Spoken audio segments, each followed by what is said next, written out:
और चलिए सीधा आपको गुरुग्राम लेकर चलते हैं, जहां विभाजन विभीषिका स्मृति दिवस पर कार्यक्रम हो रहा है।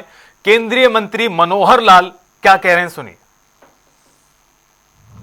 हमारे बीच में राष्ट्रीय संत जो वास्तव में इस पूरे अभियान को शुरू करने के लिए प्रेरणा के स्रोत हैं,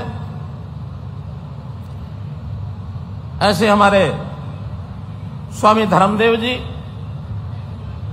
मैं इनको वर्षों से सुनता आ रहा हूं। संत सन्यासी धार्मिक, आध्यात्मिक, कथा, प्रवचन ये करते हैं, सामान्यतया हमारे जीवन में प्रकाश डालते हैं। लेकिन जब स्वामी धर्मदेव जी को सुनता हूं तो राष्ट्रीय विचारों से ओतप्रोत होकर के जो जज्बात जो हमारे अंदर भावना भरते हैं, ऐसे राष्ट्रीय संत विरले ही होते हैं। इनको भी मैं नमन करता हूं, प्रणाम करता हूं। हमारे बीच में पार्टी की हमारी प्रदेश अध्यक्षा डॉक्टर अर्चना गुप्ता, ये भी जब से अध्यक्ष बनी हैं लगातार चल भी रही हैं, दौड़ भी रही हैं, गाड़ी को भी दौड़ा रही हैं। इतने कम समय में अगर कोई एक प्रदेश के अध्यक्ष के नाते 25,000 किलोमीटर की यात्रा की है तो हमारी बहन अर्चना गुप्ता ने की है। कोई जिला छोड़ा नहीं है, कार्यकर्ताओं का कोई वर्ग छोड़ा नहीं है। लगातार सामाजिक समस्याओं पर भी विचार करती हैं और आज के इस कार्यक्रम की तैयारी में आपकी भी एक विशेष भूमिका है। हमारे यहाँ बहुत से नेता बैठे हैं, बहुत से सज्जन बैठे हैं, बहुत से इन सब कार्यक्रमों में आगे बढ़ाने के लिए हमारी साध्वी क्या नाम, गुरु माँ, वो भी बैठी हैं, संत जी बैठे हैं, राव साहब बैठे हैं, राव नरवीर कहते मैं भी बैठे हैं, संजय भाटिया बैठे हैं, सुधा यादव बैठी हैं। यानी जितने नाम लिए जाएं उतने कम हैं। लेकिन आज विषय नामों का या इस प्रकार की चर्चा का नहीं है, बल्कि आज विषय, जैसा सीकरी जी ने अपना दायित्व मेरे ऊपर टाल दिया, चोपड़ा जी ने कहा कि सारे कार्यक्रम की भूमिका बताएंगे, उन्होंने कुल मिलाकर के क्या समझा क्या नहीं समझा, उन्होंने अपने स्थान पर मुझे बुला लिया कि भूमिका बताएंगे। मित्रों, हम सब जानते हैं हमारे बीच में बहुत ऐसे लोग बैठे हैं जो जिनके परिवार स्वयं इस त्रासदी के पीड़ित हैं, और सब लोग प्राय इस त्रासदी के बारे में वर्षों से चर्चा होती है। खास करके ये उत्तर भारत का क्षेत्र और बंगाल का क्षेत्र, पूर्वोत्तर, पूर्वी भारत और ये उत्तर भारत, ये इस त्रासदी का प्रत्यक्षदर्शी एरिया है। स्वयं भुक्तभोगी लोग यहां बड़ी मात्रा में रहते हैं। तो भी इतना ही मैं बताना चाहूंगा कि ये दिन 14 अगस्त, 15 अगस्त, ये दोहरी भावना का एक दिन है। 14 अगस्त हम उस विभाजन को याद करते हैं। विभाजन के बारे में कहूं तो हम अपने देश को मां मानते हैं, भारत माता मानते हैं। ये गुलामी की जंजीरों में जकड़ी हुई भारत माता, इसको आजाद करने के लिए हम निकले थे। आजादी तो मिली, लेकिन दुखदायी पहलू ये भी है कि भारत मां के दो बाजू ये काट दिए गए। दो बाजू काट करके भारत मां को हमने जो आजादी दिलाई, बहुत बड़ी पीड़ा भी उस दिन के साथ जुड़ी हुई है। एक पश्चिमी पाकिस्तान था, एक पूर्वी पाकिस्तान था, बाद में पूर्वी पाकिस्तान बांग्लादेश बन गया। एक पंजाब और सिंध में से कट के हिस्सा निकला, दूसरा बंगाल में से कट के हिस्सा निकला। आजादी चाहिए थी, ऐसा नहीं कि नहीं चाहिए थी, लेकिन आजादी को प्राप्त करने की जो जल्दी थी, उसकी कीमत हमको चुकानी पड़ी। आजादी के लिए सब लोग लगे, क्रांतिकारी लगे, गरम दल, नरम दल, सब अहिंसात्मक आंदोलन चलाने वाले लोग लगे, आंदोलन करने वाले लोग लगे, जिन्होंने बलिदानियां दी। लेकिन एक वर्ग ऐसा था कि जितना जल्दी देश आजाद हो जाए उतना जल्दी हमको सत्ता का लाभ मिलेगा, सत्ता करने का मौका मिलेगा। वो सत्ता के लाभ को रोक नहीं पाए, जिसके कारण से ये पाकिस्तान की मांग स्वीकार की जाए कि न की जाए, उन्होंने इस लालच में पाकिस्तान बनने की, देश का विभाजन करने की मांग को स्वीकार किया।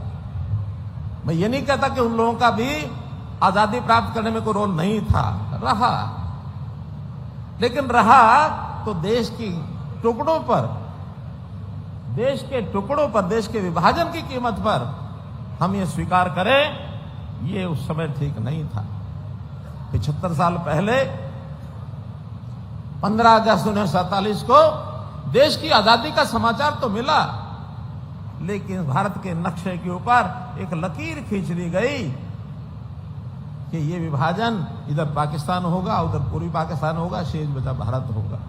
इस एक लकीर ने नक्शे के ऊपर केवल कागज पर लकीर नहीं थी, लेकिन लोगों के दिल को चीरने वाली यह लकीर थी। मित्रों, मैं इसलिए कह रहा हूं ये कि जैसे मैंने बताया कि बहुत से परिवार स्वयं उसके प्रत्यक्ष अनुभव करने वाले परिवारों में से हैं, मेरा स्वयं का परिवार भी उनमें से है। बचपन में दादी नानी जब हमको ये कहानियां सुनाती थी, रोंगटे खड़े हो जाते थे कि किस प्रकार से देश की आजादी की तिथि, प्रस्ताव तो पारित हो गया था 17 जुलाई 1947 में, लेकिन आजादी की घोषणा की जाएगी 15 अगस्त 1947, एक महीने के बाद। इस बीच में और इस बीच के अंदर रॉडक्लिफ नाम से एक व्यक्ति का कमीशन बना, जिसके जिम्मे लगा कि देश का विभाजन कहां से होगा, उसकी लकीर खींच करके उसके जिम्मे काम लगा था। ऐसा नहीं है कि आजादी की घोषणा से पहले उसने लकीर खींची नहीं होगी, ड्राफ्ट तैयार किया होगा, सब दलों को दिखाया भी होगा, लेकिन घोषणा नहीं की। 15 अगस्त को देश आजाद हो गया, 14 अगस्त को पाकिस्तान ने आजादी की घोषणा की। अगले 2 दिन तक इन दोनों प्रदेशों के लोगों को यह पता नहीं था कि हम किस देश में रहेंगे। उससे पहले झगड़े शुरू हुए, हिंसा की कार्रवाई हुई, सब, बहुत से लोगों ने अपने परिवार, अपने घर छोड़ने शुरू भी किए, लेकिन एग्जैक्ट वो कहां, यानी इंटरनेशनल लाइन कहां होगी, इसकी जानकारी 17 अगस्त को दी गई। मित्रों, 2 दिन तक बहुत लाखों परिवार ऐसे थे इनको पता नहीं कि हम इधर रहेंगे कि उधर रहेंगे, क्या बीती होगी। तो मित्रों, कहने के लिए, बताने के लिए बहुत कुछ है, और इसका जो क्रम चला है उस क्रम के लिए भी मैं आपको बताऊं कि एक बहुत बड़ा क्रम उस समय चला था कि 1908 से वास्तव में इस विभाजन की बात शुरू की गई, और बाद में अंत में आते आते 1940 में, और इसको जो है लाहौर डिक्लेरेशन के नाम से मुस्लिम लीग ने जब घोषणा की कि हमको पाकिस्तान अलग लेना है, चाहिए, उस दिन बीज बो दिया गया, और फिर अंग्रेज ने उस ओर बढ़ना शुरू किया। और उसके बाद जुलाई 1946 में, बल्कि उससे पहले डायरेक्ट एक्शन शुरू हुआ अगस्त में, लेकिन जुलाई में नेहरू जी ने, जो उस समय कैबिनेट मिशन योजना बनाई गई थी, उस कैबिनेट मिशन योजना के अंदर यह तय किया गया था कि कौन कौन सा प्रांत किधर किधर जाएगा। उसने एक मोटा मोटा प्रारूप तैयार किया, लेकिन नेहरू जी ने यह घोषणा कर दी कि इस डायरेक्ट एक्शन, ये जो हमारा जो उस समय का कैबिनेट मिशन की कांग्रेस की जो योजना थी, वो संविधान सभा उसको लागू नहीं मानेगी, कोई जरूरी नहीं है माने कि ना माने। उस दिन से और पक्का हो गया कि विभाजन तो निश्चित से होगा ही होगा। और उसके बाद एक से मुस्लिम लीग ने जो घोषणाएं की, डायरेक्ट एक्शन की जो घोषणा की, ये भी 1946 के अंदर देश में हिंसा फैलाने के लिए पर्याप्त थी। चाहे बंगाल था, चाहे पंजाब था, नावखली था, इन सब स्थानों पर डायरेक्ट एक्शन की 1940 में अगस्त में जो घोषणा की गई, खूब मारकाट मचनी शुरू हो गई। और उस मारकाट के बाद दोनों तरफ से लोगों को इस विभाजन विभीषिका को सहन करने के लिए और अपने आप को बलिदान करना पड़ा। मित्रों, इस लड़ाई में जैसा मैंने बताया, अगर ये राजनीतिक तौर पर थोड़ा और मजबूती दिखाते तो शायद इससे हम बच सकते थे, लेकिन बचा नहीं गया और उसमें ये विभाजन हुआ। और विभाजन के समय जब जनता इधर से उधर आने लगी, हम सबको मालूम है कि किस प्रकार कहां लोग जो है जाकर के बसने लगे।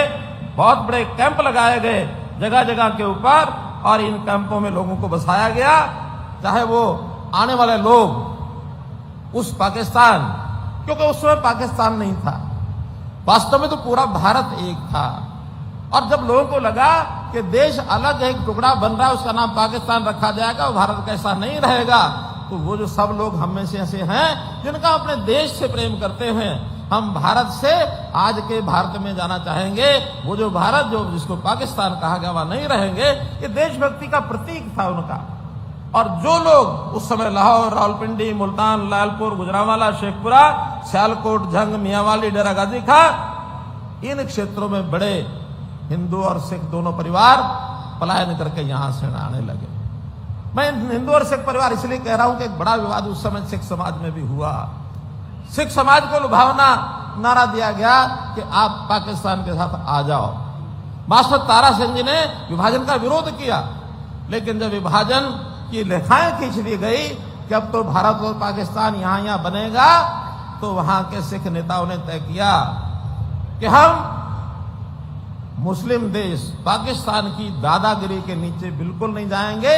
हम यानी हिंदू और सिख ये एक हैं, अगर हम रहेंगे तो हिंदुस्तान में रहेंगे, भारत का जो आज बचा हुआ प्रदेश है उसमें हम जाएंगे। तो एक बहुत बड़ा निर्णय उस समय सिख समाज की ओर से लिया गया। मैं उनका आभारी हूं कि उन्होंने देश को सर्वोत्तम महत्ता दी, क्योंकि सिख समाज में देशभक्ति की कमी नहीं है।